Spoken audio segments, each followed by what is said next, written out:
July to September quarter के लिए जो टीडीएस रिटर्न फाइलिंग की जो लास्ट डेट है वो लास्ट डेट है 31 अक्टूबर। तो ऐसे में जिन लोगों ने भी अभी तक टीडीएस की रिटर्न्स फाइल नहीं की है उन लोगों के लिए यह वीडियो बहुत ही ज्यादा इंपॉर्टेंट होने वाली है। 99% लोग जो है गलती करने वाले हैं क्वार्टर टू के रिगार्डिंग जो टीडीएस रिटर्न्स फाइल करेंगे। तो ऐसे में एक बहुत इंपॉर्टेंट अपडेट जो है इस वीडियो के जरिए शेयर किया जाएगा। और जब भी आप अपनी टीडीएस की रिटर्न फाइल करेंगे तो जो बातें हम इस वीडियो के अंदर डिस्कस करेंगे उनका जो है आपको ध्यान रखना होगा। अभी तक आप लोगों को पता है जब आप टीडीएस की रिटर्न फाइल करते हैं तो जो सबसे इंपॉर्टेंट इंफॉर्मेशन है that is permanent account number of the deductee. जिसका आप टीडीएस डिडक्ट कर रहे हैं उसका परमानेंट अकाउंट नंबर।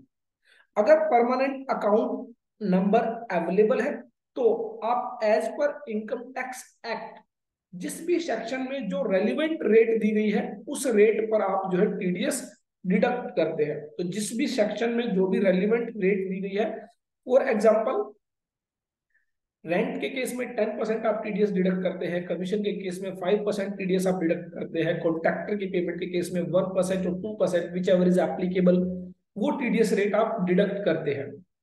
लेकिन अगर मान लीजिए परमानेंट अकाउंट नंबर अवेलेबल नहीं है तो ऐसे में as per income tax act section 206AA आपको जो टीडीएस डिडक्ट करना है that is 20%। Higher rate of TDS deduct करना है अगर डिडक्टी का परमानेंट अकाउंट नंबर अवेलेबल नहीं है। अब यहीं पर वो एक अपडेट है कि जैसा कि आप सबको पता है कि 30 जून तक लास्ट डेट थी। अगर आप अपने पेन को आधार से लिंक नहीं करते हैं, आपका जो परमानेंट अकाउंट नंबर है वो आपके आधार नंबर से लिंक होना चाहिए और 30 जून तक जो है आप इसको लिंक कर सकते थे। आज की डेट में भी आप लिंक कर सकते हैं, हालांकि आपको जो है लेट फीस पे करनी होगी 1000 रुपीज की। और आफ्टर दैट जो है आप इस पेन और आधार को लिंक कर पाएंगे। अब यहीं पर यह बात इंपॉर्टेंट हो जाती है, जिन भी लोगों का पेन और आधार लिंक नहीं है अब उन लोगों का जो परमानेंट अकाउंट नंबर है वो हो जाता है इनऑपरेटिव या फिर इनवैलिड।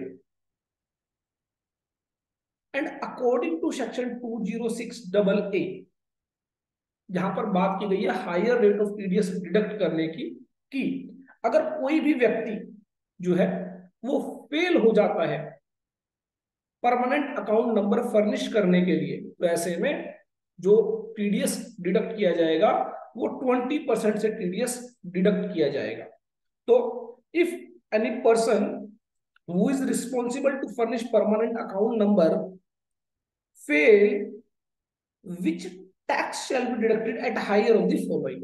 तो टैक्स रेट्स बताई गई है आपकी at the rate specified in the relevant provision, at the rate in the forces और at the rate of 20%। Whichever is higher जो है वो आपको टीडीएस डिडक्ट करना होता है।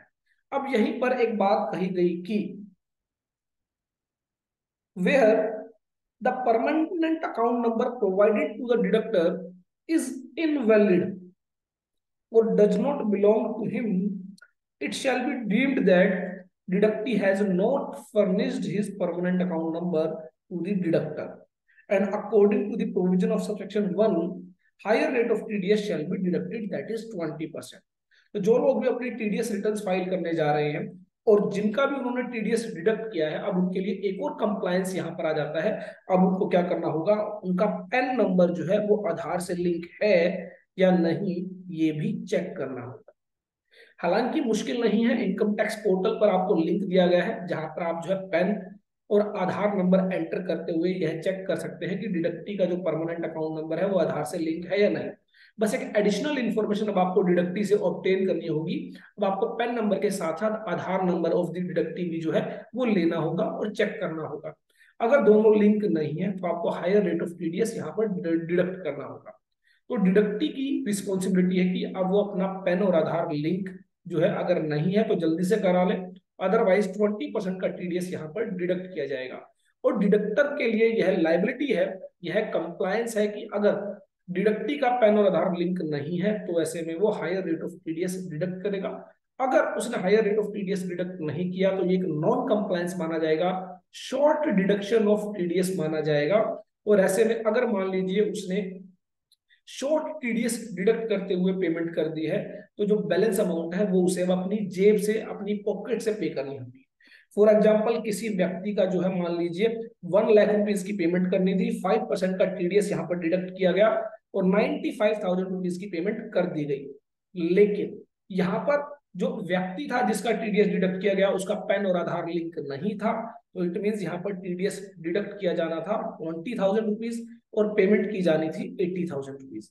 और आप सबको पता है एक बार पेमेंट कर देने के बाद वापस कोई भी व्यक्ति पेमेंट नहीं देता है।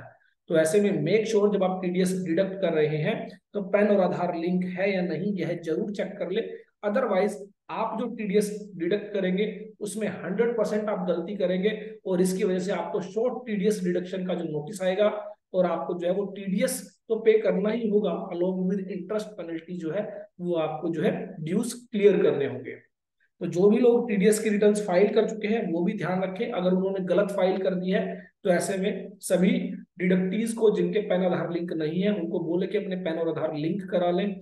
अदरवाइज उनको अपने रिटर्न्स रिवाइज करनी होगी और हायर रेट ऑफ टीडीएस के साथ जो है उनका टीडीएस जो है डिडक्ट करना होगा और पेमेंट करनी होगी। तो आई होप मेरी यह वीडियो आपके लिए यूजफुल होगी और ऐसी ही ढेर सारी वीडियोस के लिए आप हमारे यूट्यूब चैनल को सब्सक्राइब कर सकते हैं। देखते रहिए, लाइक करते रहिए, शेयर करते रहिए हमारे YouTube channel all about taxes.